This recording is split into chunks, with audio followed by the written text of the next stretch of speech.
All right, Julie, so Zynga obviously knows a lot about mobile, knows a lot about users. How do you see that mobile ecosystem influencing the living room in general? Well, I think the comment about users is really where I would start, right? So mobile gaming in general is often known as one of the most data-centric businesses in the world.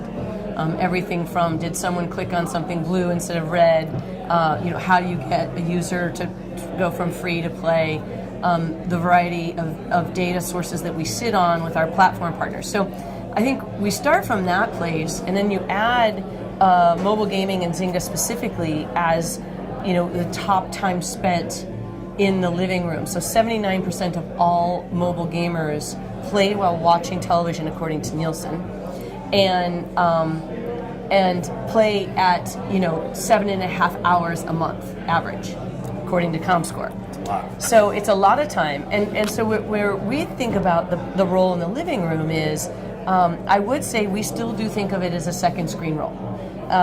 We think that mobile gaming, and have done a lot of research and validation against mobile gaming as the single greatest complement to television, and so from that complement is a really exciting opportunity to be in the content while you're watching the content. And so we sometimes tease about mobile gaming as television in the 70s, right? Before DVRs and remote controls, because you can't multitask or you will lose your game. Right.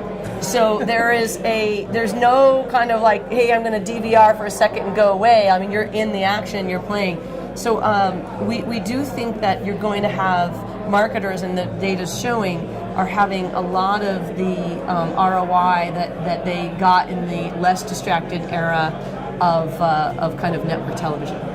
So when you talk about kind of that 79%, that's amazing, and as a gamer, I get that. How are brands best leveraging that right now to be able to keep the attention on both screens to some extent, right? So we're really excited about the work we're doing with Alphonso, and in general, the again, that complement, not competition. We're an entertainment company, right?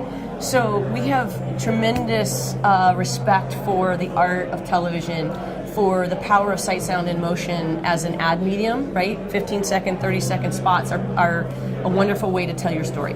So, from our perspective, we really have to help brands realize that it's not about gaming, right? Like we often get this, we don't buy games, and then you look at the data. Okay, well, 53% of all time spent on mobile is playing games, of total time, right?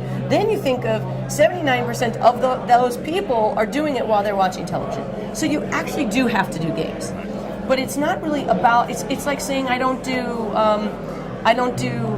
sci-fi or comedy, right? It's television. Like who's watching and how can I engage with them? So we really encourage the marketers that are having the most success on our platform are thinking about it from a very, very specific audience segment, both general demo information, but also psychographic information, and even down to the how are they behaving in the game.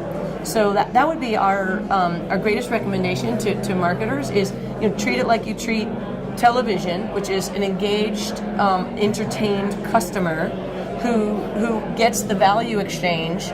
Your 30-second spot on television is providing the content. Gamers understand that. Your 15-second spot is providing the mobile content, and really let us use the data to deliver the right message at the right time. Which gaming is in a very unique position to do. Right. Awesome. Thank you so much. Thank you. That's great.